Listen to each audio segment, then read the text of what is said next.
I think that's it. Okay.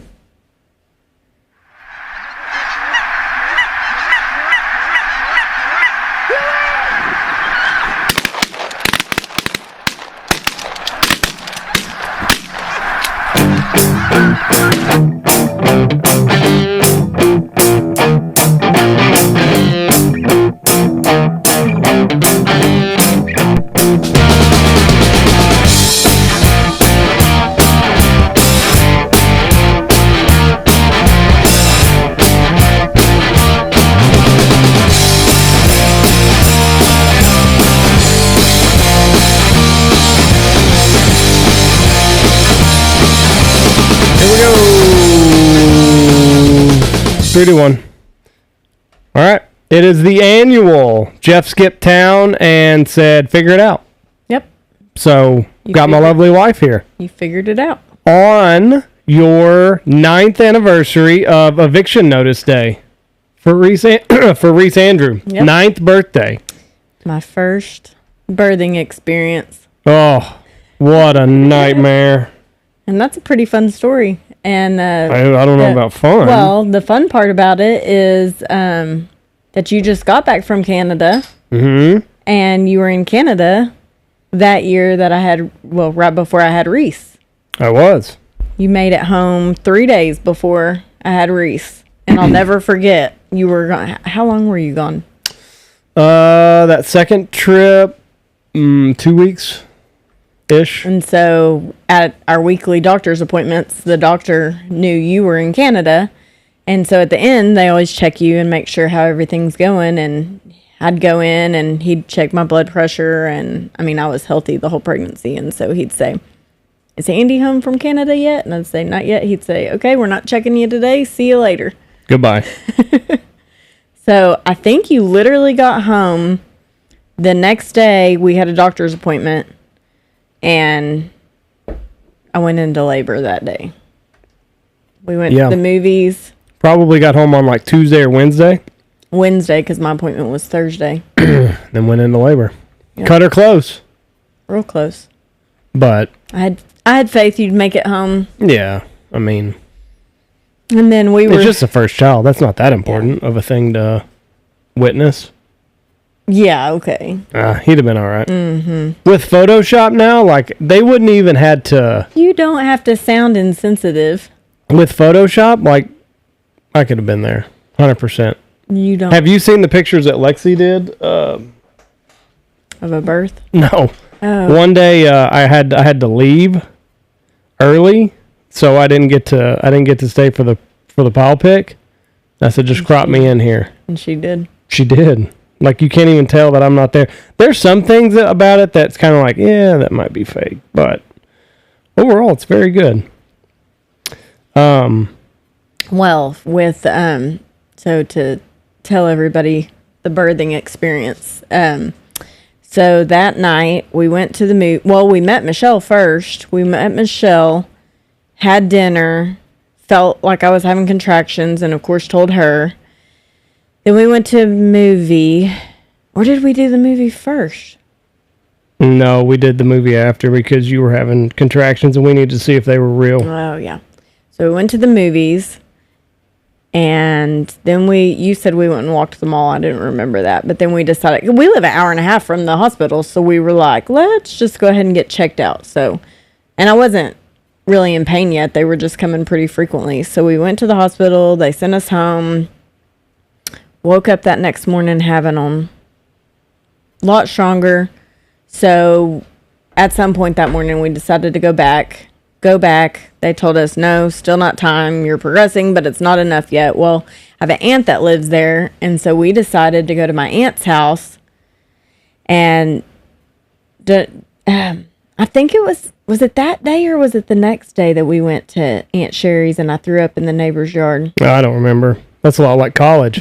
But do you remember that? Because I'll never forget, I was so mad at you because I guess it would have been Friday. So I had him Saturday, Friday, after I'd gotten checked, and they said, you're not ready yet. So we were like, well, let's just go to Aunt Sherry's. I'll take a bath. We'll take a nap. Maybe things will progress. We don't want to drive all the way back home. So I remember we were getting to her house and I was like, hurry, hurry, hurry, hurry, hurry. And you were like, why? And I said, I'm about to throw up. And so I opened the door and you said, not in the neighbor's yard. And I'm like, shut up. I'll throw up wherever I need to. And I threw up all in the neighbor's yard. And But they were happy whenever they got home and saw that. I'm sure. They may have seen it happen. They might have. Not the first time you've thrown up places you shouldn't. No. And I threw up whenever I was in labor with Jameson, too. I threw up with, apparently, throwing up during labor's my thing. Just a weak stomach. Yep. Have you seen this video? So there's a girl, it's had nothing to do with delivery. She just graduated college and now she's boohooing because 9 to 5 life is just too hard for her. It's quite shocking when you go from partying in college to the real world. Trying to find it. The internet out here is atrocious today. That's probably why it took you 5 years to get your degree. What? Weren't ready to be spit back out into the real world. Oh, I hate these things. But yeah, she's boohooing. She's like, there's just no time. There's no time to do anything. It's an hour and a half back to my house. I don't feel like cooking. I don't feel like working out. There's no way I'm ever going to date. I can't find the man of my dreams. And it's like, well, maybe a little bit of tough luck, sweetheart. Like, figure it out. I mean, if that's not what you enjoy, like, maybe find something else you enjoy. I mean. Yeah, but kids today don't have any grit. Like, she didn't, you and me, we both worked. That's what I was just about to say. We worked growing up, and nowadays you see more and more that kids aren't working, and they're still being handed all the things, and they didn't have to work to get there. I mean, but I can remember, Mom and Dad told me I didn't have to work when I first started college for the purpose of they wanted me to get it figured out and figure out how to study and all the things, but I was like, I want to go party. I want to go to the movies. I want to do this, that, and the other. And they paid for the things that I needed. But as far as being like, hey, can I have some money to buy some alcohol? Like, wasn't going to ask them for that. So I got a job pretty quickly. Right. So that I could do my own things. Your voice is way different from Jeff, so I'm having to tinker around with your settings a little bit. So if I seem distracted, I am. You are distracted. But yeah, I think it's important to make sure that your kids have a little bit of adversity before they get out into the real world. Yeah. A little bit of pressure when they're in a safe environment. And cause like now, like that girl's screwed because unless her parents are going to pay for everything. No, unless her parents are willing to, take her again. And she's not screwed. She's just going to have to figure it out and adjust. That's what I'm saying. She is screwed in the sense that she is on her own now. Yeah. Unless her parents want to take her back and take ownership of her and give her like an extended period. Like that's what college was supposed to be. College was supposed to be the time that you go out there and you kind of dip your toe into the water and you start to stretch a little bit. Well, I'm sure, I don't know anything about the girl, but I am going to assume if she's having a meltdown after her first day at her 9 to 5 job, I don't think she had a whole lot of pressure in college. So she probably had her parents' credit card, part of a sorority, and just got some bullshit degree, and then now all of a sudden she's out into the real world, and it's ready to just chew her up and spit her back out. Yeah. And a lot of kids that I went to college with were like that, but, you and I both had parents that. And I was expected to do things around the house all the time. And even when I came home from college, I remember I had my first house and I had a lawn to take care of and, of course, a house to clean. And I would come home and Dad would still, you need to mow the lawn. And I remember one time Mom was like, Charlie, you better quit doing that to her or else she's not going to come home. And I was thinking, I have my own house to take care of. If I come home and have to do this, I'll just stay. Yeah. Because at that point, I was pretty much paying most of my bills, I think. But, when your parents help you along the way, you're kind of indebted to them. Here it is. Forever. If if I can play it. Like my first 9-to-5 job after college, and I'm in person, and I'm commuting in the city, and it takes me fucking forever to get there. There's no way I'm gonna be able to afford living in the city right now, so that's off the table. Like, fucking duh! If I was able to walk to work, and it'd be fine, but I'm not. So it literally takes me, like, I leave here, like, I get on the train at 7:30, and I don't get home till, like, 6:15 earliest, and then, like, I don't have time to do anything. I want to shower, eat my dinner, and go to sleep. I don't have time or energy to cook my dinner either. Like, I don't have energy to work out. Like, that's out the window. Like, I'm so upset. Oh my God. Nothing to do with my job at all, but just, like, the 9-to-5 schedule in general is crazy. Being in the office 9-to-5, like, if it was remote, you get off at 5, and you're home, and everything's fine. But, like, I'm not home. It takes me long to get home, and, like, people that drive to the office, like, you don't get off at 5, and I know it could be worse. I know I could be working longer, but, like, I literally get off, it's pitch black, like, I don't have energy. How do you have friends? Like, how do you have time to, like... You don't, sweetheart. Meet, like, that's a guy. I don't know, like, how do you have time for, like, dating? Off. Like, I don't have time for anything, and I'm, like, so Weekends. stressed out. And I'm also getting my period, so that's why I'm all emotional, but, like, am I so dramatic? It's fine. Yes, you're dramatic. But you don't have time for anything. Wait, but that was kind of my segue into this. Is like she's freaking out now. It's just her by herself. Yeah. You throw in a TV dinner and binge on Netflix for a couple hours, and like, what else do you need at that point? Wait till you get some little some dependence on you. That's what I was about to say. I'll take it up another notch. I remember. I mean, before we had Reese, my schedule was 7:30 to 5, and then on Saturdays I would work 7:30. No, I probably went in later. Maybe 8 or 9 to 1. Yeah. And then I had a little baby meltdown when I had Reese. I was like, this is bullshit. I'm not getting to see my kid.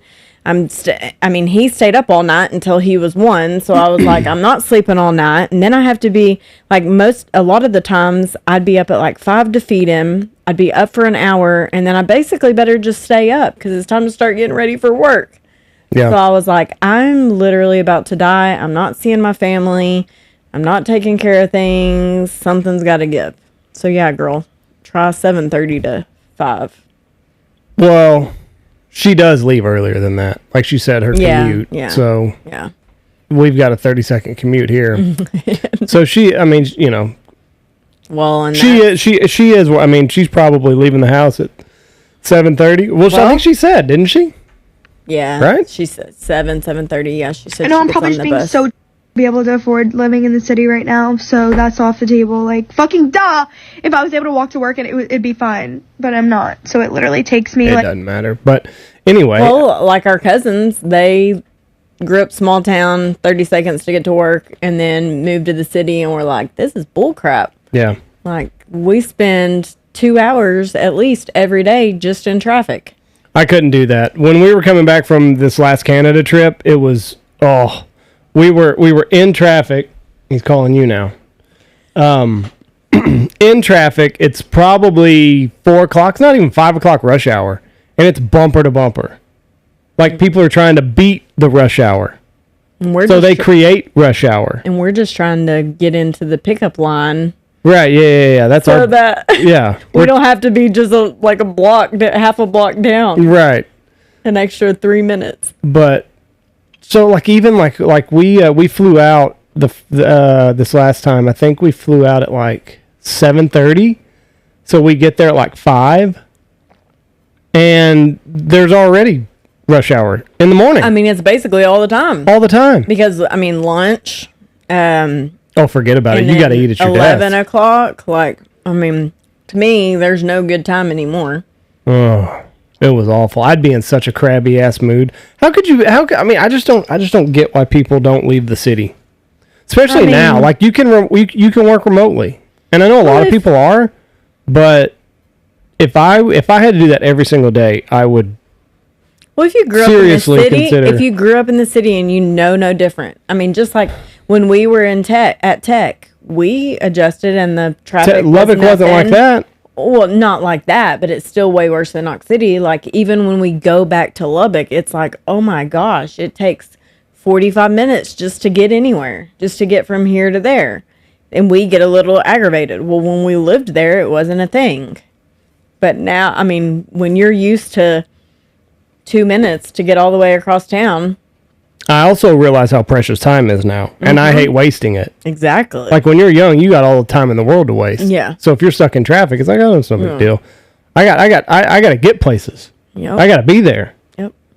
So sitting in traffic is No. I would consider Harry Carey if I had to do that every day. Just run my car right into a telephone pole as fast as I can. Yep. We've got a pretty good, easy, slow-paced life. It's not slow pace. It just doesn't take very long to get anywhere. Yeah. We're always on the go. Well, yeah, but it's slower than some people's. Well, I mean, just the traffic alone, or the time that they waste. Yeah.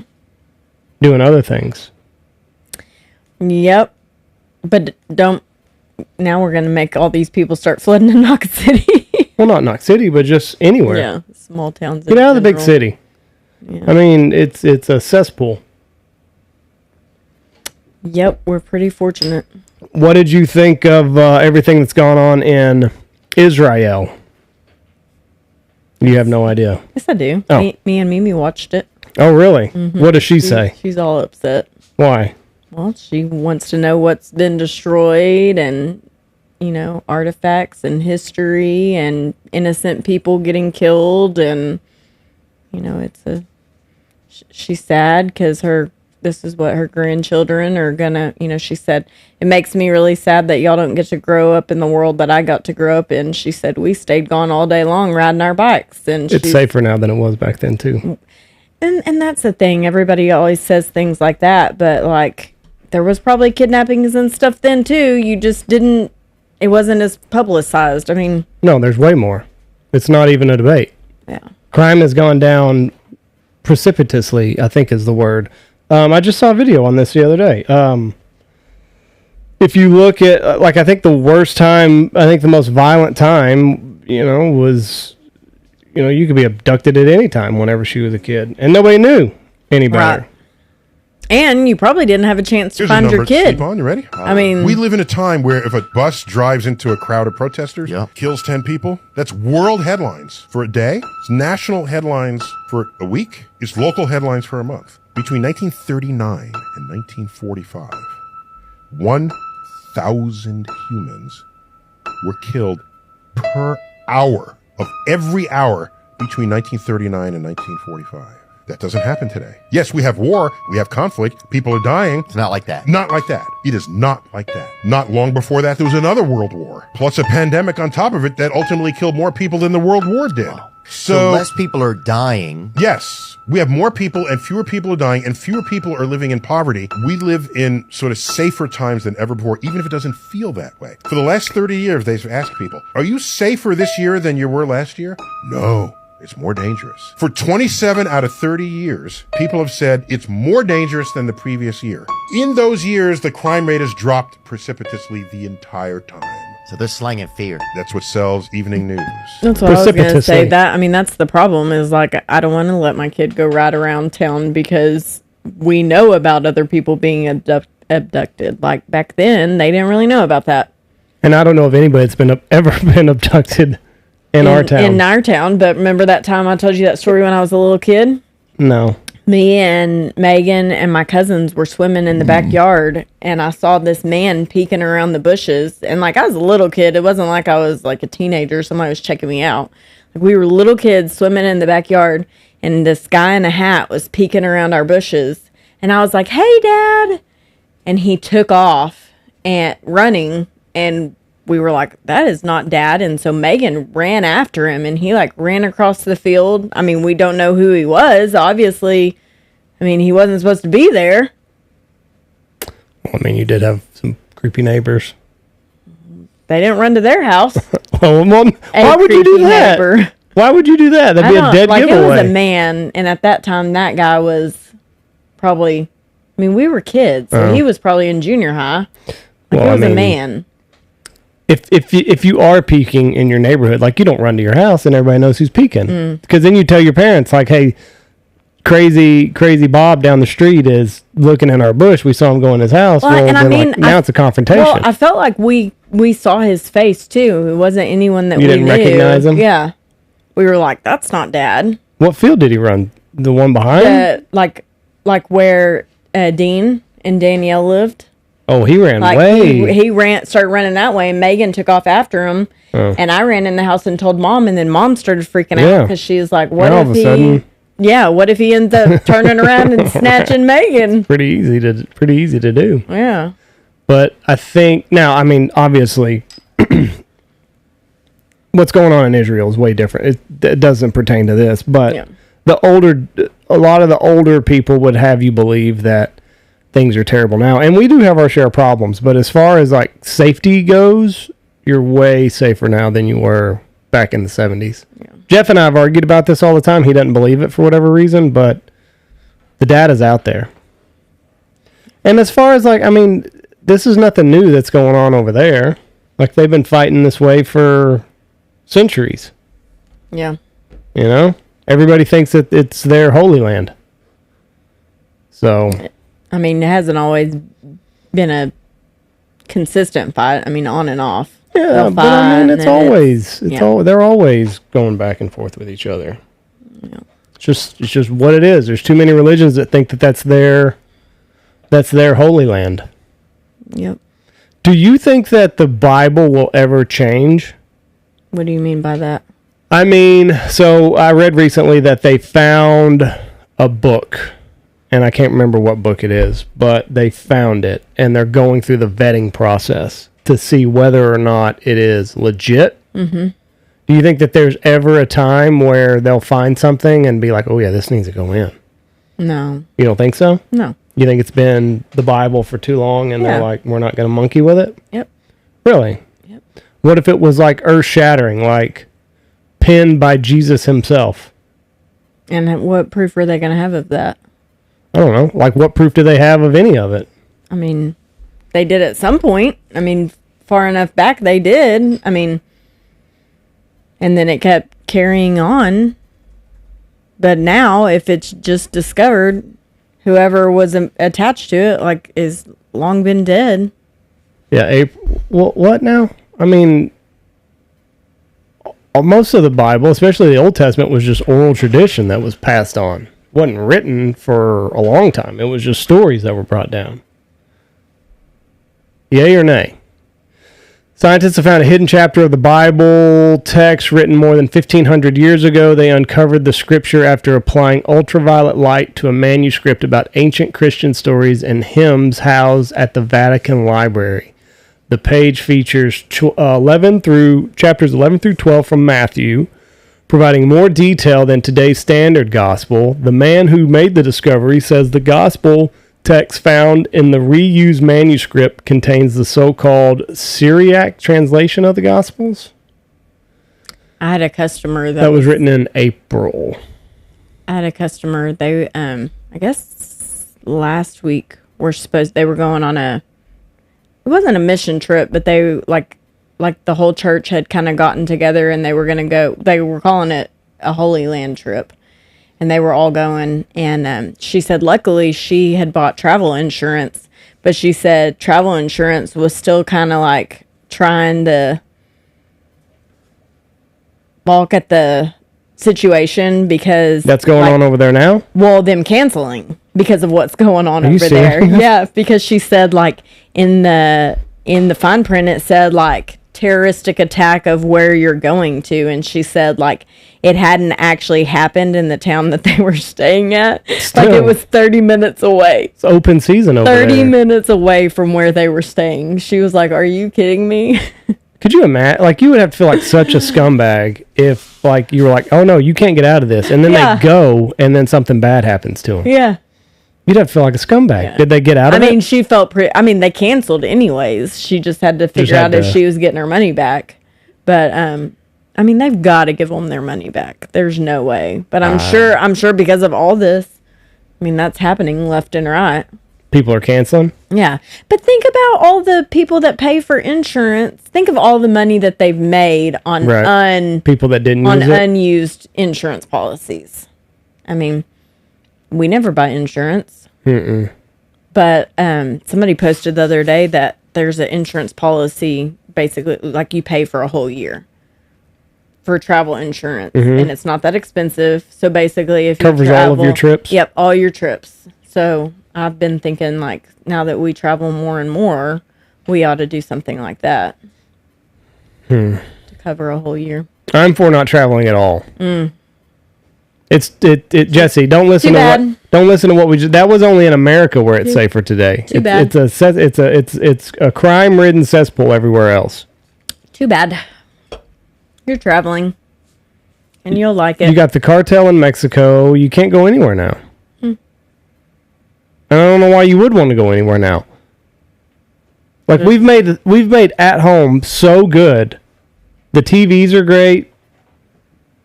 You know. And how often do I watch the TV? Well, for you, not very often. Exactly. But so what do I do at home? What do I do at home? You all keep a day house long? running. You keep a house running. Yeah.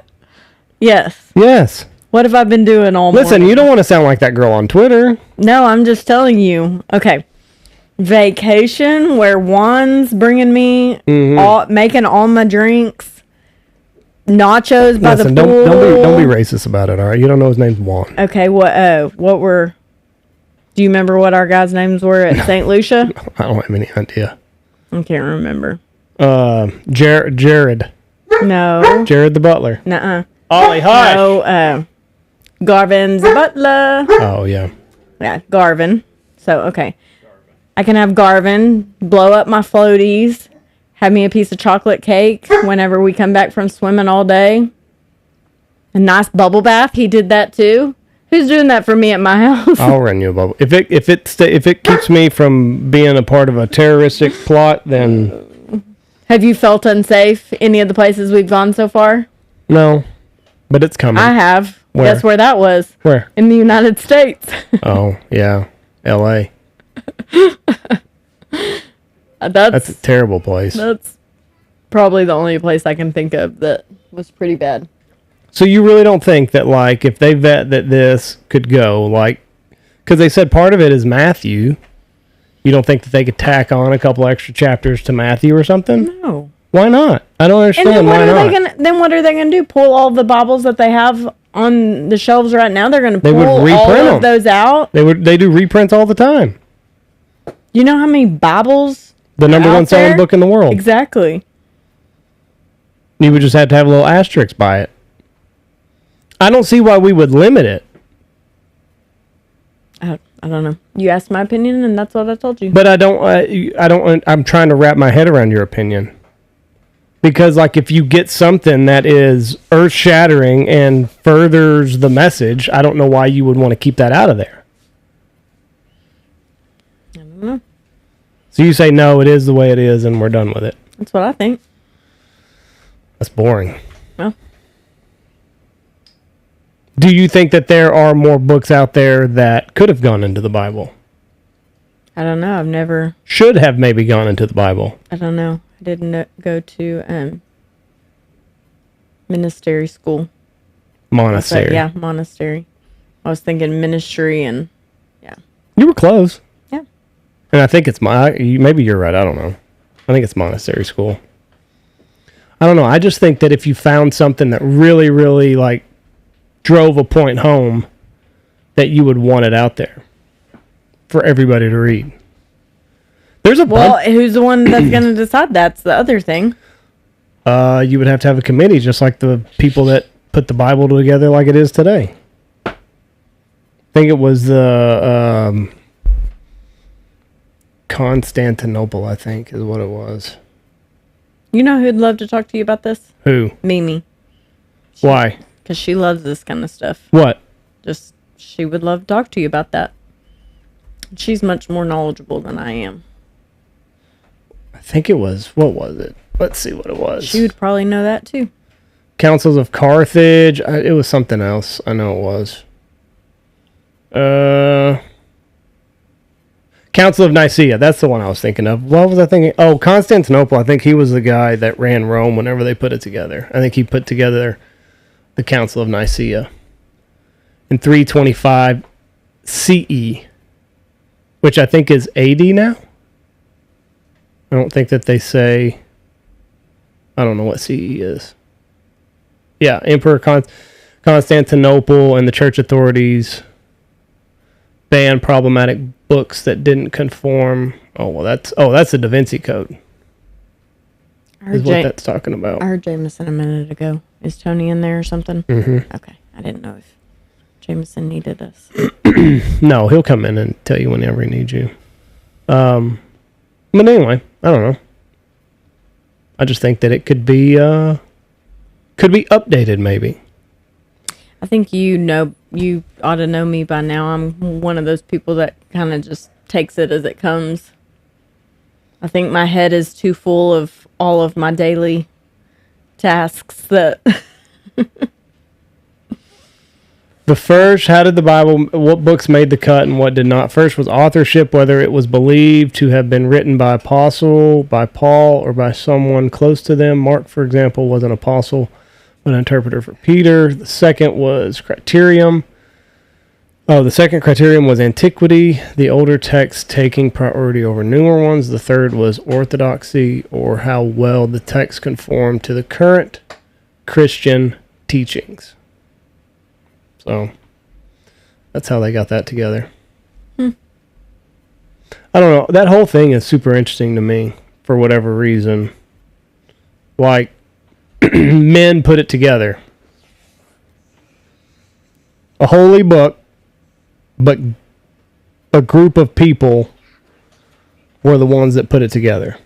Okay, cool. So I can't help but feel like there's some agenda in the putting together of the Bible. What are you saying? Men have agendas? I'm saying that you wouldn't want anything in there that would go against your way of... Yeah, you've said that before. Making money, your general way of life. You wouldn't want anything in there. I mean, women were property back then. You don't want them figuring out that they got equal rights. Like, that'd be awful. If we find out that they can leave the house we're going to let them out of the kitchen. That'd be awful. So I think a lot of things that were in there, or that got put in there, were potentially for ill-gotten gains. I mean, to me, it depends on how you look at it. Like, just those scriptures we were reading in Sunday school, like, some people could find that offensive, like how it was talking about how the man is ahead of the wife, and the woman should be submissive. Yeah, but to me, I mean, it just depends on how you take that. I don't mind saying that you're head over me, because I mean, you respect me. So it's not like, if it's done in the correct way, it's not, I mean, you're the one that takes the responsibility of the house. Mm-hmm. And so to me, that's a bigger deal than what we're saying my duties are. The burden of the whole, I mean, to me, when I read it, it's not anything demeaning to me, is what I mean. So you talking about, do we want these women to figure out? Like, you saying there's an ill... Well, I mean, and there's passages about how you're supposed to treat your slave, and how slaves are supposed to honor their slave masters. Like, it's kind of saying everybody's created equal in the eyes of God, wink, wink. But it's like, if you're a slave, just enjoy your burden. Don't rise up. You know what I mean? Well, you're debating the wrong person. I'm not debating you. I'm just having a conversation. I'm not trying to debate you at all. I'm just saying that there's a lot of things in there that don't make much sense. Well, like you said, times are different now, so maybe they're just not going to. That would be another scary thing, is if they took out some of that unsavory aspects of it. Yeah. I'm not for that. I just mean, I'm not for censorship. I just mean, if there was something new out there, I think it should be put in. But I don't think we should take anything out just because it's a little squeamish. Yeah. Yep. I don't know. That's just me. But anyway. Did you and Jeff have a podcast about your Canada trip? Nope. Not yet. Didn't. Not yet. Got to wait for him to get back. He left day after, right? Ollie. We got back Friday, and then he left Saturday evening. Yeah. So let's do the timeline on us. So you got back. Well, I left Friday. Yeah. Okay. So I had to leave for work Friday. Yep. I left at like 4:30. You got home at what, 8? In the afternoon. I think so. I left at 4:30. You got home at like 8. You and the boys were supposed to be on the road. What time was the game? Like 10? Mm-hmm. Reese had flag football. It was supposed to be at 10. You texted me at 7 in the morning saying Reese didn't feel good and you didn't think y'all were going. Mm-hmm. And so... And Jeff and Michelle were going to go to the game and then go... No, they weren't going to go to the game. Oh, they said they were. They changed their mind? Yeah. Because Jeff had stuff to do out here, and then they were in Dallas that night. Either way, Sunday morning. Reese didn't want me to work, and normally I wouldn't, but it was a big opportunity, so I had to work. And OnlyFans account's getting up and running. Yeah. But I was sure glad I made the call to work since he ended up not playing anyways.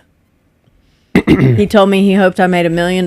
Well, everybody, hate to disappoint you, I did not make $1 million. Have we talked about this yet? Because I feel like we have. Many of you know that you can hire your children into your business. Yes. And you can actually pay them $13,850 in 2023, and they pay no taxes. Yeah. Better yet, you get a tax deduction for doing that. Even more so, if you are the only owner in that business, you're a sole proprietor or an LLC, sole member LLC, you don't even have to pay payroll taxes, neither you or the child. Now, here's where it becomes significantly important. You can now, because your child has earned income, you can now take $6,500 that nobody paid taxes on, put that $6,500 into a Roth IRA, and that money grows tax-free forever. Now, you don't challenge me on the math, but if you put $6,500 in a Roth IRA for a 14-year-old child, and that money grows, let's say at the rate of the S&P 500, right? 9, 10%, whatever the S&P's done historically. By the time that child is 60, they have well over $1 million, and it's all tax-free. And that was a one-time contribution of $6,500. Well, hold on, dude. I don't know if we have any... He said, if you start when they're 14, well, what are we saying? I think he said... We're paying them till they're 60 years old? Didn't he say that was a one-time thing? $6,500 over the course of 45 years. Is that what he's saying?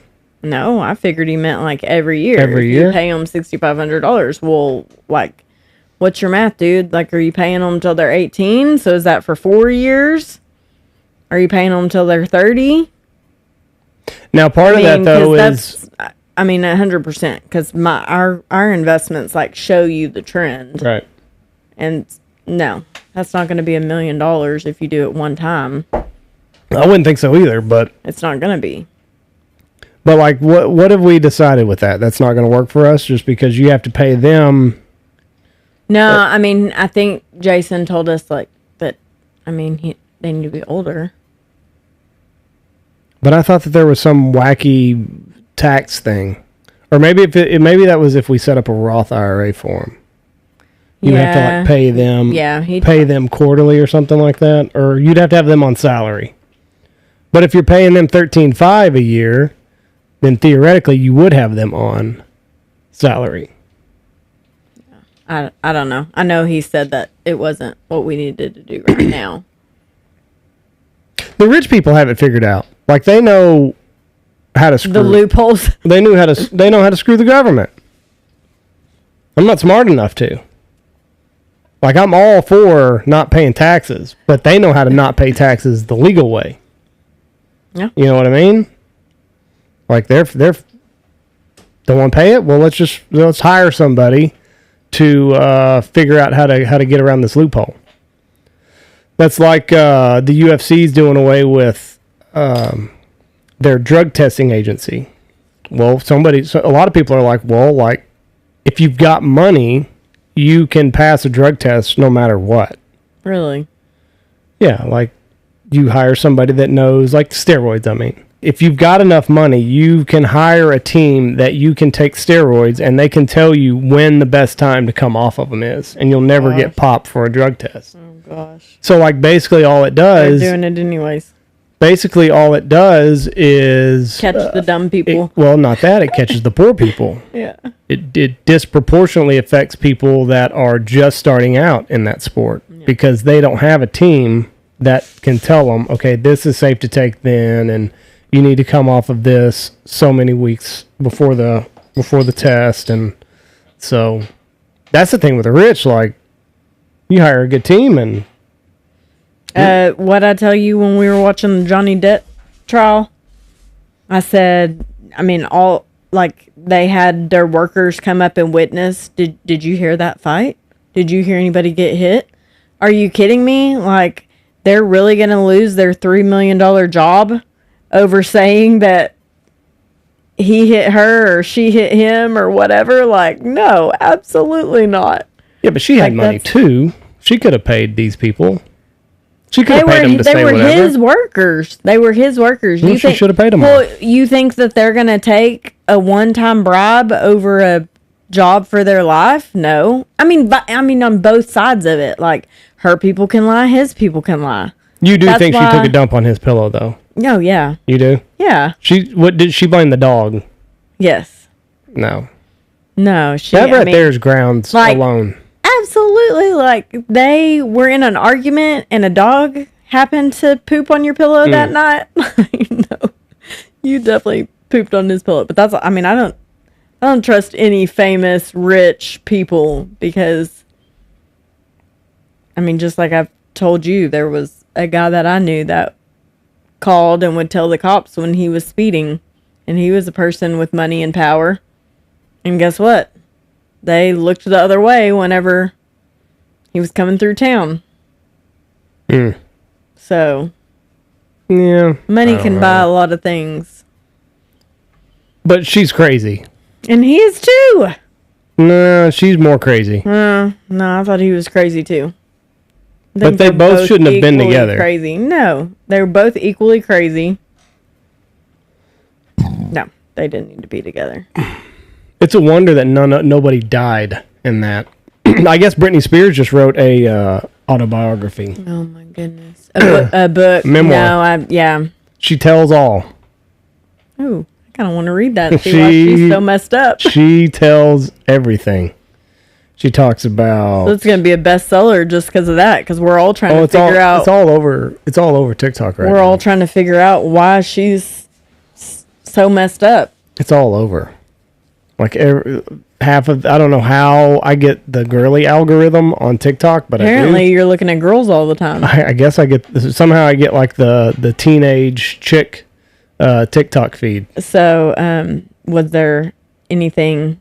She said Justin Timberlake cheated on her all the time, and she was so in love that she overlooked it. I've been seeing all the Justin Timberlakes. Yeah. I mean, I didn't see that. I've just been seeing, because I just keep scrolling, but I've been seeing pictures of him. See, I stopped, and now I get I get them all the time. You know what I get all the time? What? Apparently, I watch financial things because I get all that the. Too. Oh, I get them all the time, but I do watch them because I find them very fascinating. But I'm like, oh, we already do that. Oh, we already do that. When they talk about like the strategies, I'm like, oh. She said her and Colin Farrell. Yeah, he was like my biggest crush. It was more. It was like a. What did she say? He was a lot older than her. She said it was. I can't remember. I can look it up real quick. She said it was almost like a mugging or something. Like they were just so passionate that when they got alone, it was just ripping each other's clothes off and quite steamy. I didn't even know they. I mean, maybe. Oh, it was short. It was short. It was short. Maybe they didn't date. I think it was short lived. They just were having relations. I'll find it. You were talking about money thing. This will hurt you to listen to. Is the middle class on its deathbed in 2023, or are people just complaining and freaking out on social media for no reason? This is one of those stories that to me is just fascinating. I can't look away from it. And so to look at how far our financial health has fallen. Let's skip ahead. maybe. That's juicy. What? It's frozen. Oh. Well, could you just tell me what it said? No, I can't remember these numbers. Like, he breaks it down, like what a basket of groceries cost back in the day, what houses cost back in the day, what salaries were. I mean, we've seen that. Like, I've even seen that trying to find Haven a vehicle. Like, my first car, my Cobalt, I think Mom and Dad paid $8,000 for that. And it wasn't that used. It was a good car. Yeah, it was a good car. It maybe had 15,000 miles on it. Like, it didn't have that many miles on it. And then, like, trying to find Haven something, it's like if you want to buy something for $8,000, it's going to have like 200,000 miles on it. 473%, which is interesting. If my math... But back in 1983, the median price of a single-family home was $75,300, and in 2023, the median price of a single-family home. What? Many of those homes Pause are it the a second. same homes that existed and were built in... Well, I told you, Mimi told me how much they built their house for. And it's a nice house. How much? $25,000. Really? $25,000 they built their house for. And it's a nice house. It's 1, 2, 3 bedroom, 2 bath. Very good size house with a basement. $25,000. And now, well, it says right here. Built in 1983. The median price for those is now $431,000. $431,000 for a median Well, house. remember what Trevor and Haley told us? How much a house where they live goes for? Home prices have gone up. I think they said like $350,000, like a lower end house. Because remember, whenever they came over, he was like, "Oh my gosh, there's this house for sale in Seymour, and it's $160,000." And we're like, "Oh gosh, that's expensive." He said, "What?" He said, "Yeah, a low end house where they live in Washington goes for like $350 on the low end."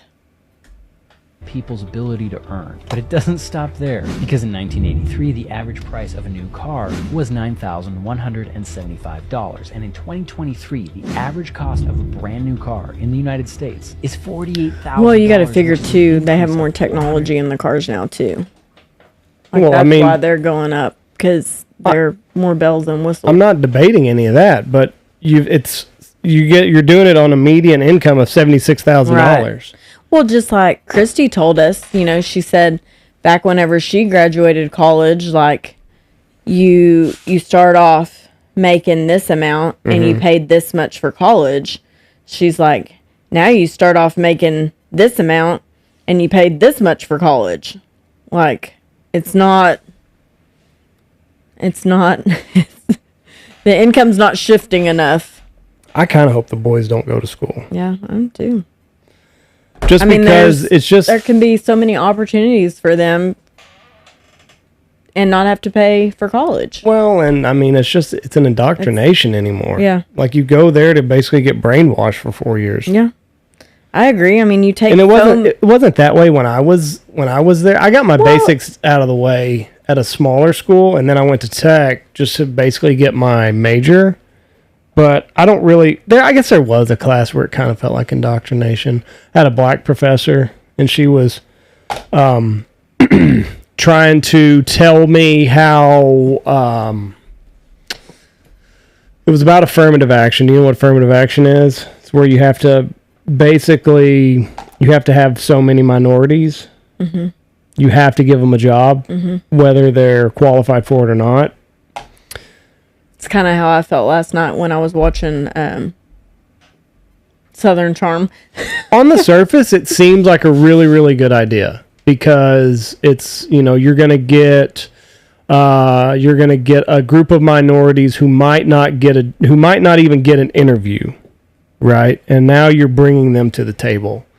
So on the surface, it seems like a pretty good idea, but like whenever you take it to its extreme, like we'll use the fire department for an example, Ron's always said, like, his PT test was you got to be able to lift whatever it is, 185 pounds above your head. But if you're a girl, the bar is lowered to 135 pounds. Mm-hmm. But what if you... It doesn't matter if you're a fire. What if you get into a situation and you got to lift a 230-pound person, like... So she was hired based off of affirmative action where she shouldn't... 3 guys missed out on a job because they had a quota to fill. Right. So she was, she was pretty hard pushing for that, but I don't know. I guess that was about the only time that I felt like... I just think of so much like... I was getting brainwashed. Like, you're going to school to learn more about this. Like, Dad even tells me all the time, because I tell him that he wasted his money. My dad made me go to tech because I was valedictorian. I had my scholarship, blah, blah, blah. But I always wanted to be an esthetician. And so I was like, you wasted your money. And he's like, I went to school for business. And so he was like, you're a successful business owner. So I didn't waste my money. Right. Well, ask me how much I actually learned about business. I really didn't. Like, they throw in so much bull crap that you're never going to use again. Your basics, everybody has to take this. There's so much of the bull crap in there that you don't need. Yeah. But they're just trying to get money off of you. Mm-hmm. But it's so expensive now, and I really don't feel like... I really, really think that there's going to be a big, big shift in America. Yeah. When this group of people that are in their late 50s, early 60s finally starts to retire, like, that's a big proportion of people that are still working today. Well, and there's going to be a lot of positions like I know in one of my last videos I made fun of plumbers, but plumbers have saved more lives than doctors have. I mean, if you just look at the sanitation that they provide over the course of human history, plumbers have saved more lives than doctors. I mean, nobody talks about that. Well, to me, I'm not paying for my kids' college unless they're going big. Doctor, lawyer. I mean, if they're going to go for some big money careers... I disagree with that. So you're going to pay for them to go and make... Glenn Hill posted how much the average teacher makes. $33,000 Did you see that? a year. Yeah. So you're going to pay $80,000 for them to go to college and make $33,000? If they want to be a teacher, you have to have like things like that. But you have to have a degree if you're going to be a teacher. And if one of the boys feels like their calling is to sculpt young minds and make a difference in the world that way, then why would you not want to pay for it just because it's a bad investment? I guess we'll figure that out. But I mean, how can you tell them, I'm only going to pay for college if you go to be a lawyer? I'm not saying I'm going to push them to try to do something big if they want to go to college. I thought I wanted to be a teacher. You thought you wanted to be a teacher? Right. I don't and we see how that turned out. I still don't understand your original argument, though, is I'm not going to pay for college unless they shoot for the moon.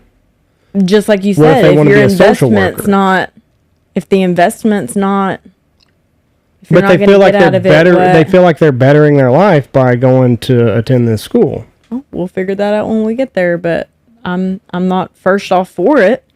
What do you mean? I mean, if your kid wants to jump off a bridge because that's what they think's best for them, that's what we're gonna. Now you're equating jumping off of a bridge to going to college? I'm saying that my stance as a parent can affect what they decide to do, and so I'm going to try to encourage them to have big dreams if they want to go to college. I'm telling you right now, Reese is not going to be a lawyer. He's got way too big of a heart. Oh. Could you imagine him? And probably not a doctor either, because he'd be crying on the operating table. Very, very compassionate. But I'm sitting here thinking, like, that kid can argue. He can argue a lot. He can. Right. Yeah. He'll have to be a certain type. Is there a job to be a negotiator? Yeah, it's he needs to be a negotiator. Arbitrator, isn't it? Isn't that the word? I don't know, but that's what. He's got a big heart, and that scares me. Yeah. Like, because it's a good and a bad thing. I want my kid to care. Like he's told me lately, like, but the other part of it, sometimes you think kids that care like that will let people run over them. Well, Yes. he's recently been telling me this one kid's been bullying other kids and he's been taking up for those kids. Right. But I just mean, yeah, no, I mean, that's good. Like, and like, we're going to get him started with jujitsu and everything. But I don't know. He's just got such a big heart. And there's so many kids that don't have any sort of positive interaction with any adult. Like there's a lot of kids out there that are just, they're broken down every single day. Well, I even see and that. And those people are dangerous. Like with some of the kids that Reese goes to school with, like a kid I can think of that I don't necessarily like, but I'm like, he's like that because I know what his home life is like. Well, I mean, and then like, you factor in the kids that are in the city or the kids that are in the projects. And I mean, you realize, I mean, you've always known it's a dangerous world, but like whenever you become a parent, you're acutely aware you see it on a different of how bad, how broken people are and like how dangerous they are. Like there was a video just the other day. The guy was it was in New York, and you can put politics aside. He's a Democrat, and for a lot of wacky things, but he was on a date, sitting on a park bench with his girlfriend or with his date that night, and they were walking, going home. Guy had already gone past him, and then like he stops at the end of the block, and when this guy and his date start walking, he comes and just like freaks out, stabs the guy, kills him. I think he slits his throat. You watched a video of that? Yeah, there's a security footage of it. But you just, Is there a way for me to play from my phone on there? What do you need? This thing Mom sent me. You can airdrop it to my computer.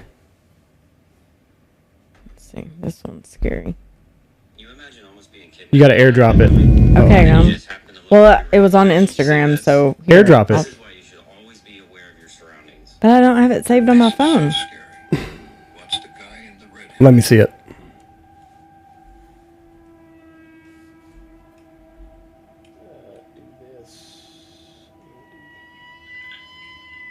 I mean, this really isn't totally pertaining to what you just said, but we were talking earlier about. You said it's on Instagram? Yeah. Well, here, I can send it to you on Instagram. I've already done that. Oh. So, do I have it yet? Yep. Well, you should always lock your door. I've seen this one before, but still.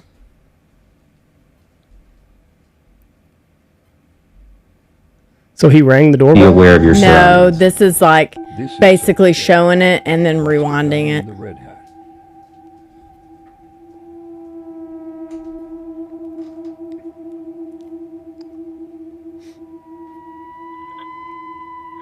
That's why you lock me in whenever you leave the house. I do. He's ready to do a home invasion, huh? Yeah. I mean, he's gonna get them. I don't think he's coming to steal any of her things. Oh, right. She locked it? Yeah. I've had some of my customers come in and they'll lock the door behind them because I think that's just what they do at their house, Right. Because that's the first thing I do. As soon as I go in the house, I'll lock the door. There was this Ring video doorbell.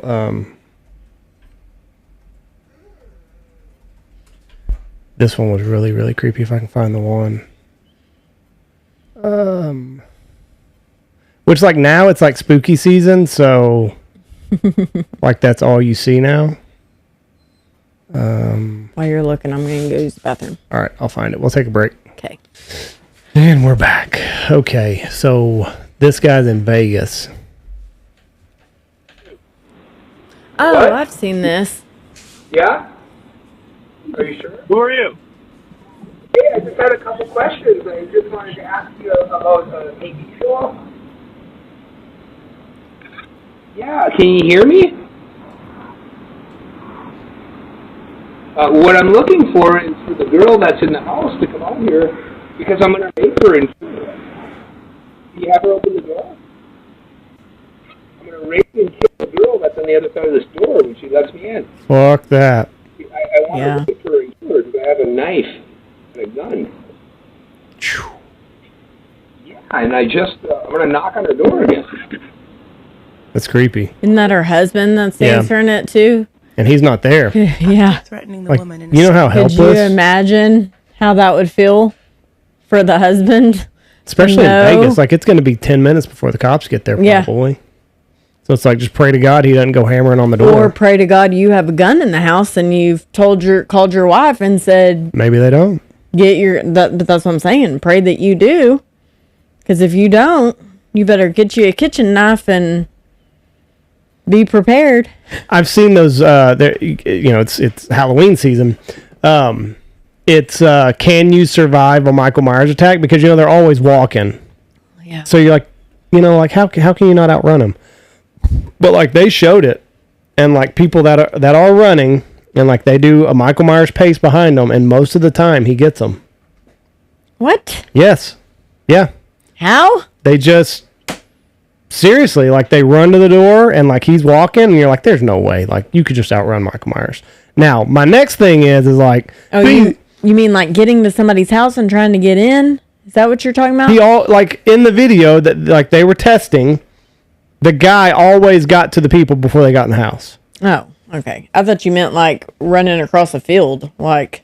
No. Like, like you're down the block and like you're trying to get into your house. Most of the time... he was able to get them before they got into the house. But, like, just jump off of your porch and keep running. Yeah. Give up. Is what I would do. Like, he's 20 feet away. I better give up and go on somewhere else. Yeah. Like, don't corner yourself. I always thought it would be so easy to get away from Michael Myers. Like, he's the easiest guy to get away from. Just stay 10 feet in front of him. Yeah. Because he doesn't ever run. Never runs. Like, he's going to keep chasing you. Just stay like from me to the doorway. That's all you got to do. Yeah. Just always be close enough, but not too close, because he's never going to run. Nope. Now the other guys, they'll get you. I think I like Michael Myers the most because I always feel like I could get away from him. Like the he doesn't scare you because like it feels not real. It's those demon ones that bother me. Yeah. I'm not a fan. Yep. I just try to skip them. Yeah, because that feels more like that could actually happen. Yeah, like we watched The Exorcism of Emily Rose that one time. I'm still screwed up from that movie. I am. I'm not kidding. And those ones never bothered me. Oh, I don't know why. They didn't. Oh, you're so full of shit. I think because I'm more scared of somebody killing me than being. There's a picture of... So, like, that's actually a true story. What? That Emily Rose. Oh, yeah. Like, that's her right there. She was starving herself, basically. Like, beating herself, and this was her before. The real-life Emily Rose. So, this picture right here, this one still haunts me today. This picture there, she's walking around in the fog. She's got her hands all curled up. Anytime that I'm hunting and it is a foggy morning and I'm walking back to the spread from my pickup, I always go back to this. Oh my gosh. To this day. I've not seen that movie in probably 20 years. Yeah. Oh, absolutely. And it still bothers me. Like there was one time, this was a while back, but I was an adult at the time. I was in my 20s. It was foggy. Looked just like that. Exactly like that. I sprinted back to the spread. Didn't we watch that in the theaters? Yes. I ran back to the spread. I was out of breath by the time I got back. I was running so hard. People were like, is something chasing you? Like, no, I'm just trying to get my exercise in. I had to play it off. I wasn't going to let them know I was scared of the fog. Still creeps me out to this day. And I don't know why horror movies, if you're a lady in a horror movie, you got to wear that muumuu.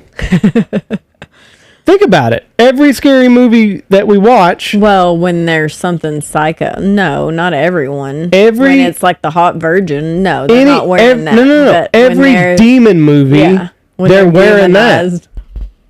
Yeah, watch. I think it was... the one where she projectile vomits. What's that one? The Conjuring. No, that's not the one. No, it's The Conjuring. No, but I'm thinking of a different one. Where the little girl... Look at her. She's wearing the same thing. It's that moo-moo. That's what she's wearing. I hope your child doesn't walk in here.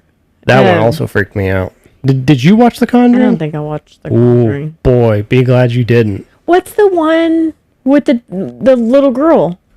That's the like Exorcist? Possessed. The Exorcist. She's wearing the moo-moo. It was her nightgown. Moo-moo. But it was a moo-moo. Why is that outfit so scary? Maybe because they get possessed at night. No, but why is that... Back then, that's what they wore. Why is that outfit scary? I don't know. Hocus pocus. That's what the little girl's wearing. Whenever... Maybe that's it. Maybe that's just what they wore at night. She just woke up. Yeah. She had just woke up. So it all happens at night, and that was popular night. Oh, my goodness. How did anybody get pregnant back then? I'm going to wear my scandalous moo-moo for you tonight. I'm wearing my pink one. No, they don't. They couldn't do pink back then. No. You crazy? You could dye it with raspberries. Are you glad that you are born now and not like 100 years ago?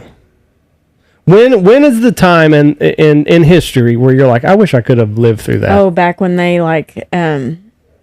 used to go to the drive-in, and what was that, like the 50s or 60s? 50s and 60s. Yeah, I think that would have been fun.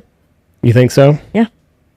Because, I mean, we've talked about that before, like, I'm not that big on the TV and things like that. Like, I think the socialization of all of that would be fun. Just like we talked about Blake, where he lives. I like the thought that, like, they get together and watch football games in the middle of the street and, like, more simple life like that. I think that'd be fun. But not so 70 years ago, basically. Yeah. Anytime before that, no. Yeah. Yeah, I could probably. Because that was like when cars started coming around, and like I definitely want a car. I don't want to go back far enough. But most people didn't have a car. Like Steve Barber, his family had one car. And the kids got it on Friday night, and I think they had to alternate. Oh, how do you think Mom grew up? Well, I'm just saying. Yeah. I don't even know that I want to go back to that, other than like maybe for a week. In Knox City, you really couldn't do without a car? I would just want to see it and then come back to now. I think we're living in the greatest period of human history. Things have never been easier. Exactly. Now that comes with comes with a cost. Yeah. I understand. Yeah. But like the 1800s, you read some of the stories from back then, and it's like it was terrible. I didn't say I wanted to go back there. No. I'm just using that as an example. Like it was awful. Yeah. Indians were always a problem. Like you barely bathed. I listen. Kudos to the men for putting up with that hooba stank. And they had 1 million kids. Could you imagine? So like the men, what about the men that stunk? Think of the back-breaking labor they did. Oh, trust me. I get it. So, goes both ways. Do you know how they came up with the phrase, don't throw the baby out with the bathwater? How? You would run one bath a night, or whenever you bathed. And the baby was last. The husband went first, and then it went down the line. So by the time the baby got to take a bath, it was... And everyone's filth. Brown. So they say don't throw the baby out with the bathwater because you might lose the baby. Poor baby. And they're so precious. But I mean, think about it. So like we were talking earlier about you pushing Reese through your birthing canal and how frightening that was. Because we're out here in the middle of nowhere. We got an hour drive to Wichita Falls. Yeah. Anything can happen. Yeah. If you were on the plains or anywhere back then, you're just on your own. Well, but like you're in your little community and other people have had babies in that community. I mean, yes, I'm sure you also saw a lot of people die. Yes. I'm sure in your community, you knew of women that had died giving birth. Mm-hmm. Or babies. And the thing is there wasn't birth control. So it was like, if you do the deed, your chances of getting pregnant. Well, you think they just weren't smart enough to pull out? That's what I was about to say. Wait a minute. I don't know when people figured out that that's how to do it. I don't know. Maybe they didn't know better. But David Gordon always used to say you could get pregnant on pre-cum. I think he's just trying to scare people. R.I.P. David Gordon. But I mean, like, you had to have 10 kids, just hoping that 4 of them would make it. Yeah. By the time you figure, stop. You calm down. You're fine. By the time you know. Well, and they did that too, to have people to labor their fields. Right, yeah, you needed workers. Yeah. You needed cheap workers. Stop, Ollie. Go lay down. He is awful when Jeff's not here. Oh, he laid down. He listened to me. Just awful. I don't know. I wouldn't want to put you through it. I think we would be a family without children. But you probably didn't know any better back then either. It's just the way you did it. Yeah. That's dumb. I'd be selfish. No kids for us. Why? Well, it's too dangerous. She might die. Kid might die. I'm gonna bet there wasn't many people back then that didn't have children. Oh, I mean, no, unless you had they, A million of them. unless they had fertility problems. I'd like to know what the infertility rate was back then. I wonder if it's because now it seems like it's like 1 in 3 or 1 in 5. I mean, it's pretty high now. So I wonder if that's to do with preservatives or, things that we're putting in our bodies or. Maybe I can find something. I doubt it. I don't know how far data would go back then. That's exactly right. Oh, no, there is data. Well, but we've also seen on, what was that show we were watching recently about Big Pharma? Dope sick? Yeah. Where they altered the data. Who? For that drug. Yeah, but that was so that they could... No, I don't think anybody's going to lie about this. What are they going to gain? There's no money to be had. So... Does that act like it's good or bad? That's what I'm saying.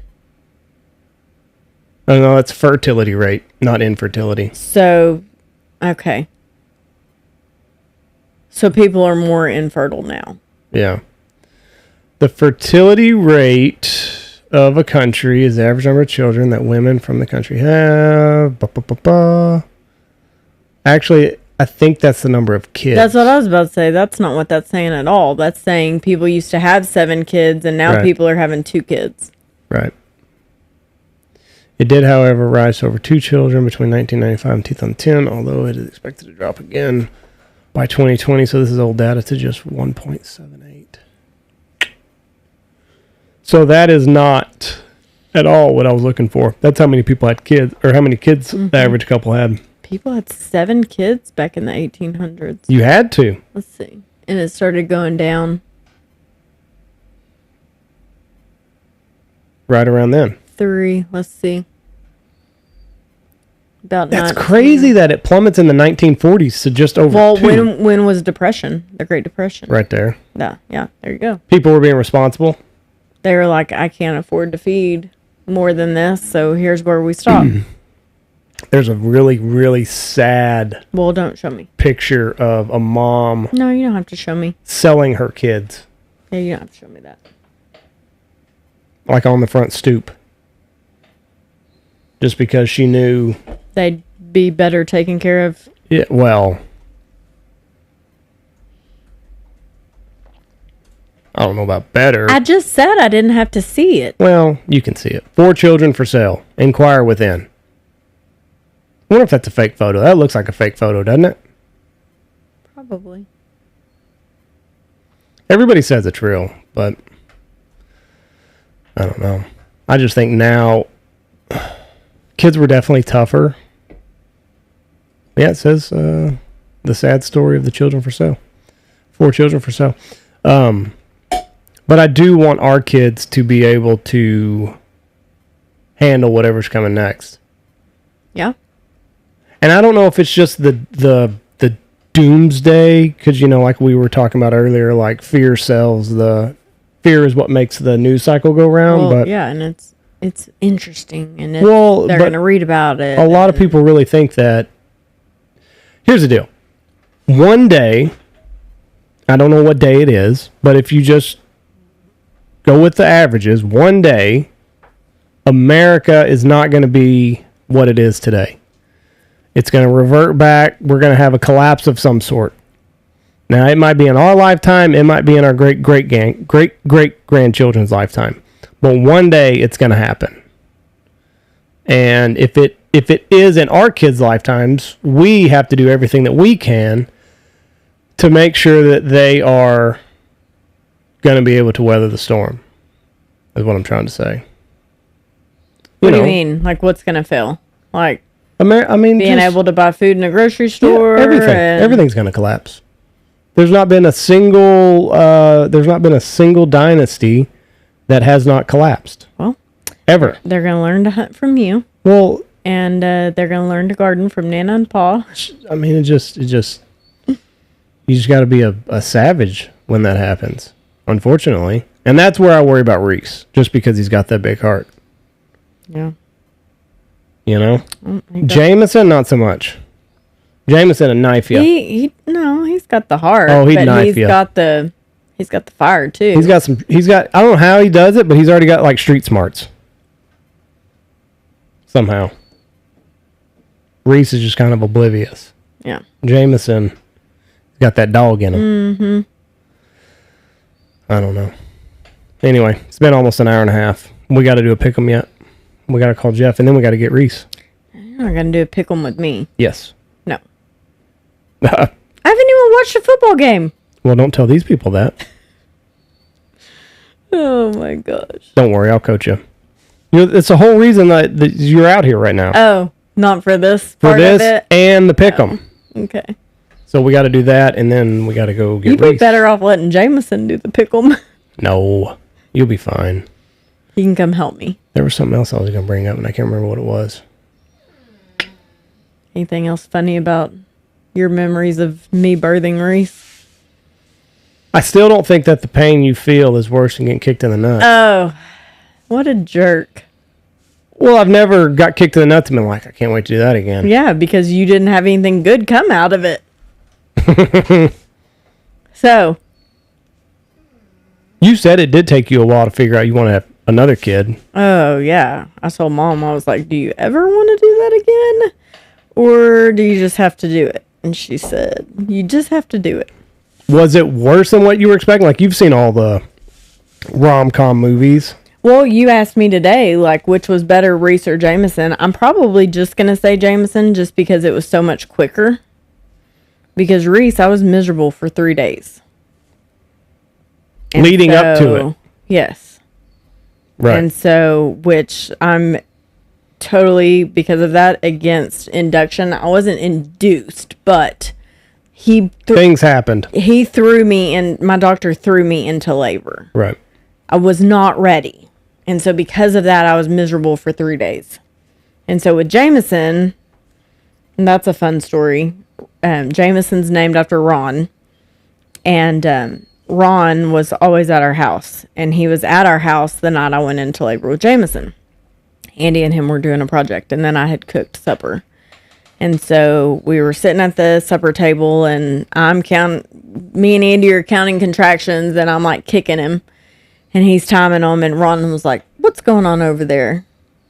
And so we told him. And anyways, to go to bed, Andy was like, well, what do we do? And I was like, well, listen, I've done this once before, and I know, like, if I can sleep through them, they're not that bad.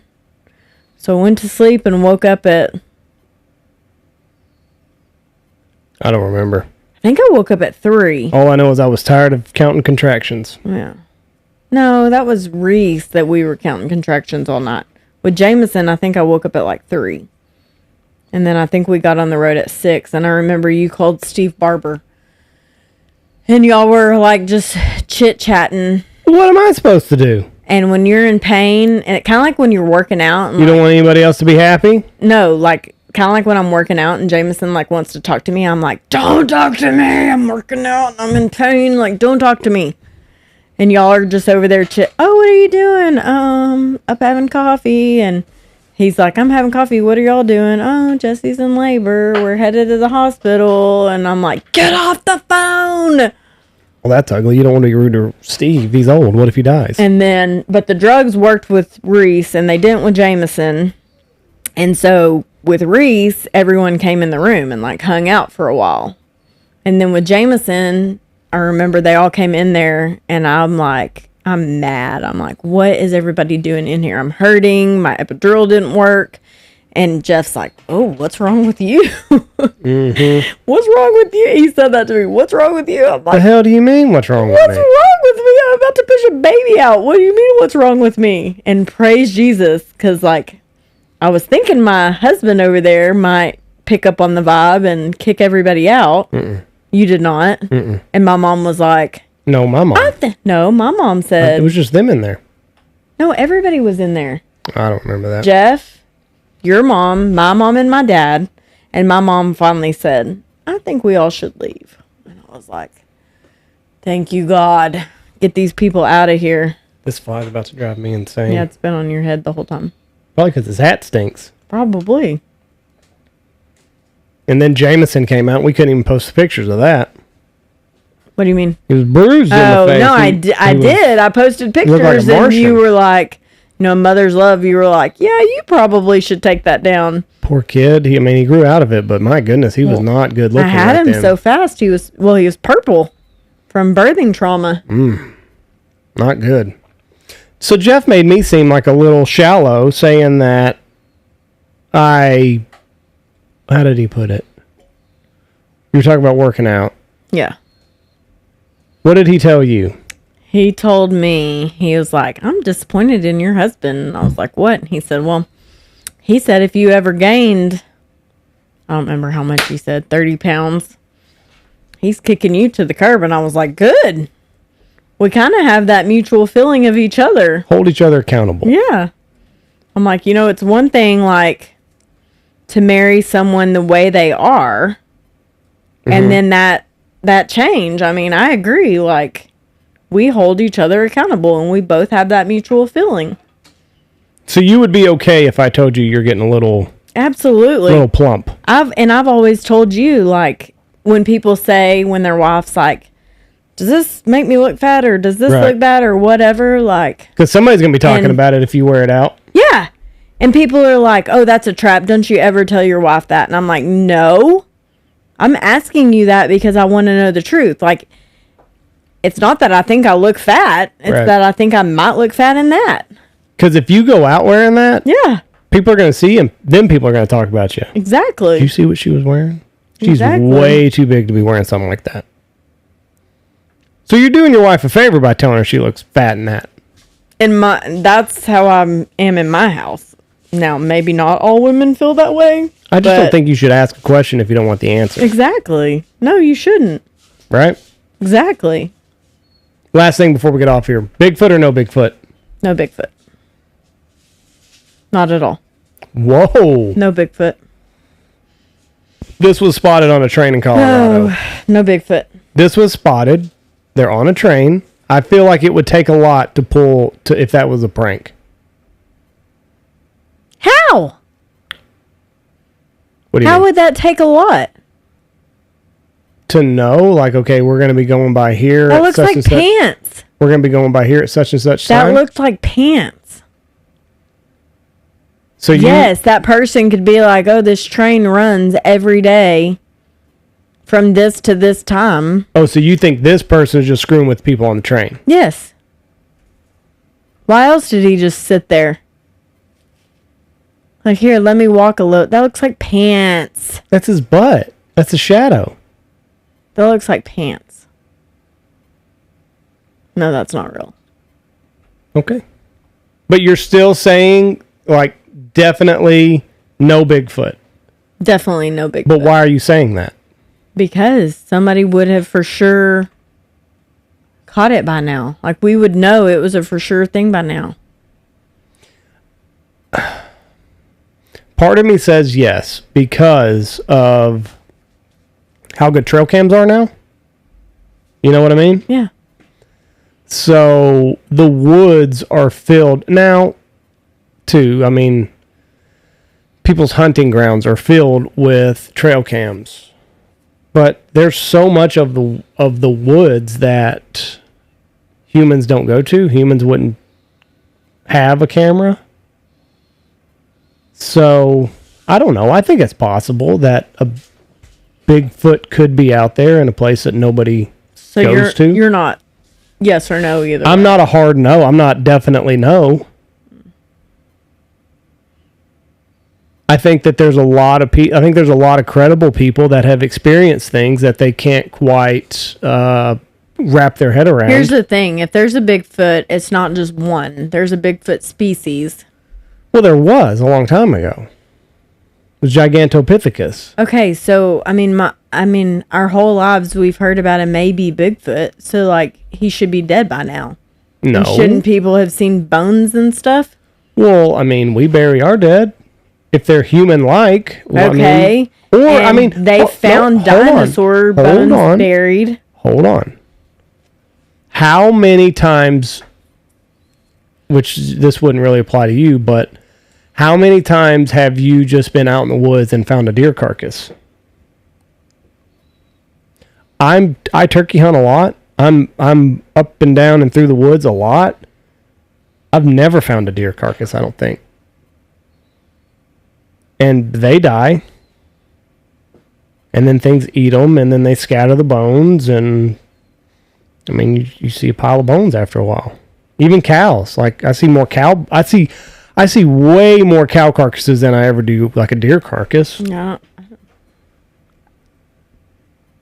I mean, I'm not out as often as I understand. Yeah, that's what I mean. Like, it really wouldn't apply to you, but like, even like during turkey season, when there's days where I'm putting miles in.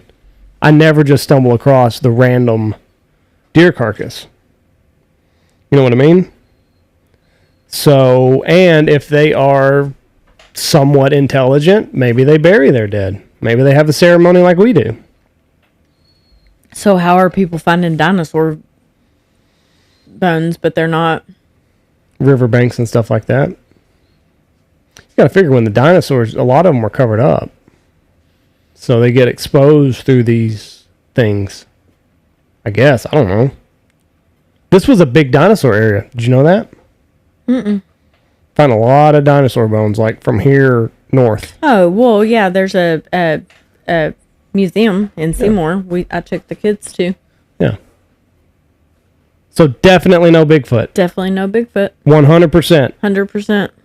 And you're just saying that just because we haven't found a reputable... Yeah, we haven't found bones. We would have got something by now. Okay. That's my answer. You can show me any pictures. I don't believe the internet either. But no, I'm just saying that Gigantopithecus was a real ape-like thing.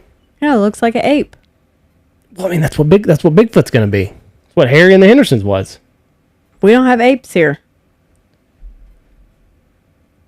Jesse, you're way too smart for that. What? What do you mean, what? That's what Bigfoot is. Bigfoot's a big ape. It's a big hairy ape. So, there was this that lived, says 100,000 years ago.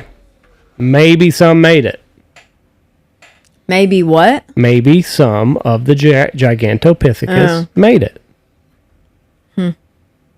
Last question. UFOs, yes or no? Aliens, yes or no? We've had this conversation. From another wherever. We've had this conversation. You're a hard no on Bigfoot. Where are you on the barometer of aliens? Probably maybe. Probably maybe. So you're given life forms from another galaxy that have to travel thousands of light years away. So now you're trying to make me look like an idiot? No, I'm not trying to. I'm just trying to gauge where you are. You think that's more... people, you think that he's that's a jerk. more plausible he than... He tries to make his own wife even look like an idiot. You think that that's more plausible than Gigantopithecus offspring making it? I'm just saying, we got to ask Payne. Payne acts like there is. And he's supposed to know the answer to that one. Yeah, he can't tell us so. I know, but I'm not asking Payne. I'm asking you, though. I know. I'm asking you. So you said probably, maybe. I just feel like from Payne, yeah. Is that 60%? Is that 30%? What's probably maybe on a scale of 30%? 30%, yes. Yeah. That's probably. Exactly. I said probably. I said probably, maybe. I don't know if I want them to exist or not. You do. You think they do. No, I definitely think that they do. I just don't know that I want it to be real. Like, I think if they said it was, oh yeah, they're out there, I'd be like, oh shit. See, and you're way too, like, that's how you are. You just think too much.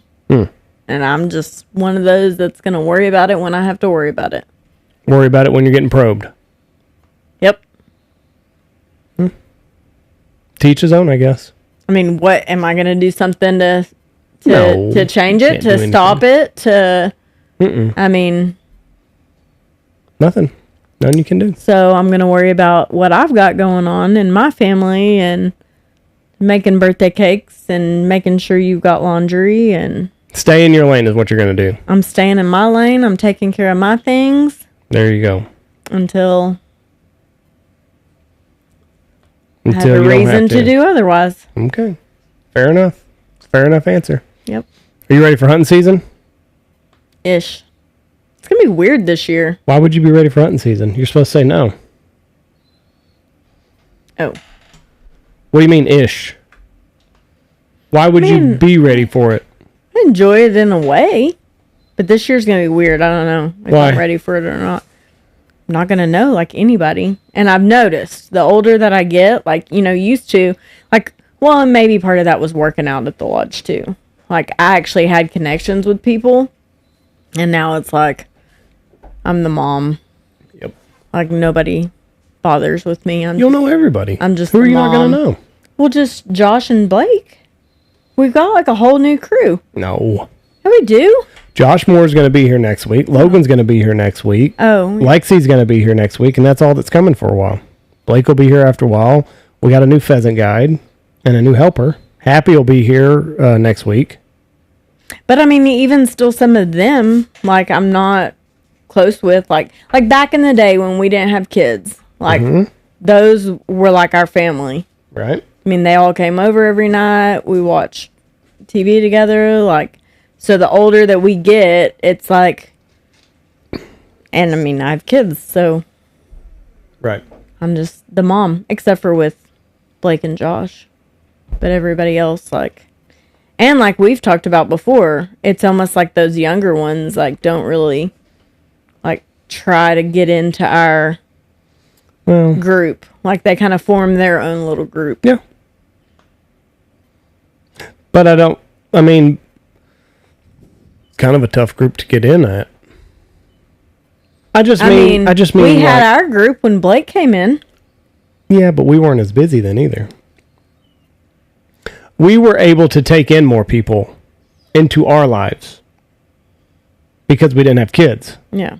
Or our kids were very young and didn't, demand much attention. I mean, I think this year it'll be easier on me just because of our kids being older. Like, they're getting to the age where they don't require, because, like, I feel like most of the time out at the lodge, like, I can't even focus on talking to people because I'm making this plate and I'm making that plate, and so it's hard to make a connection whenever you are pulled in so many different directions. I don't know. It's a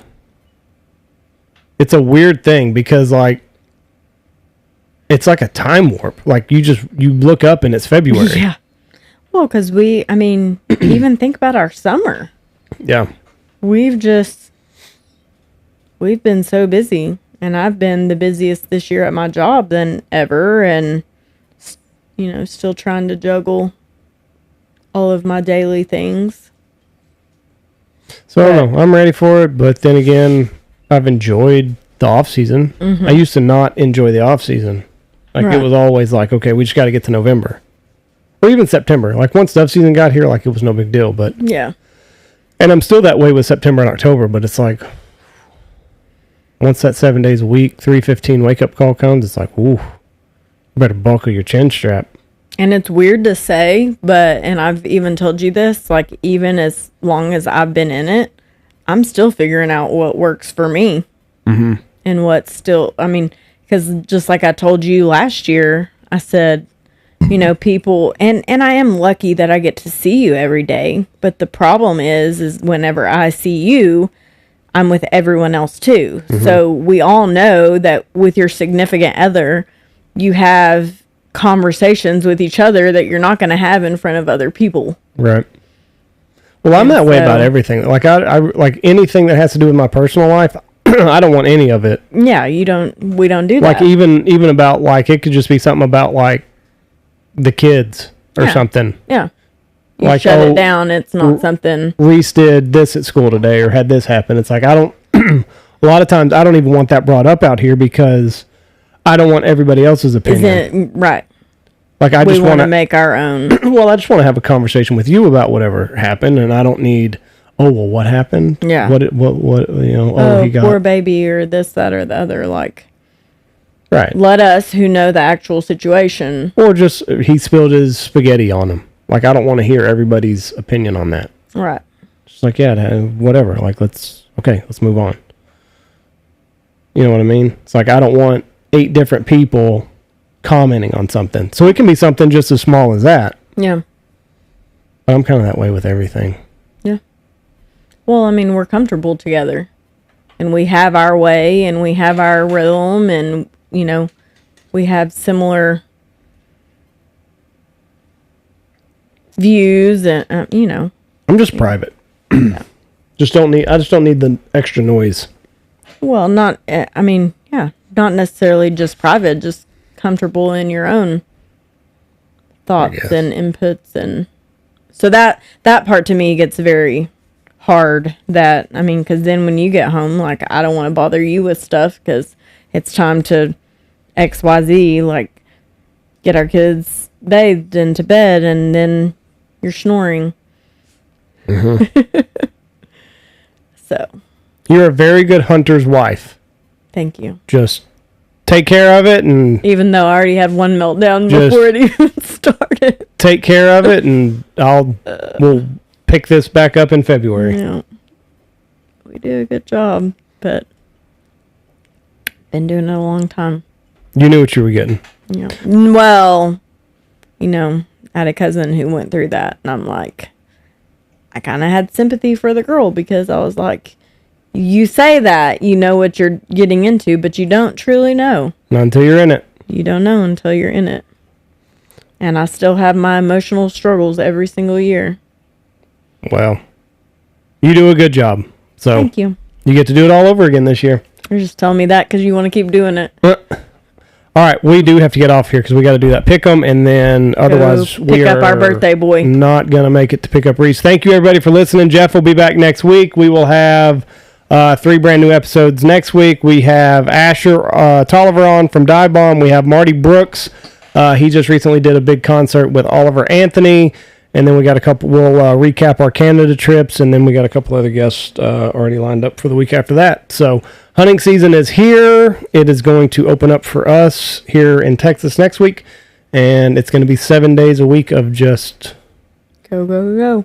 Balls to the walls. November's going to be busier now than any other year that we've ever had. So, good problem to have.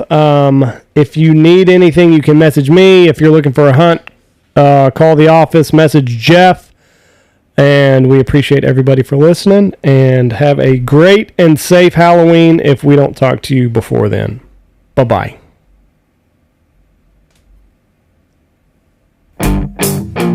Gotta press that button. That would be helpful. This episode is brought to you by the Looking Glass Podcast, Lucky Duck, Ducks Unlimited, Double T British Kennels, Mossberg, Stanfield Outfitters, Alpha Outdoor Specialties, Hemp Hill Farms, Shin Gear, Dirty Duck Coffee, Dye Bomb Industries, Pacific Calls, Boss Shot Shells, and MLR Graphics.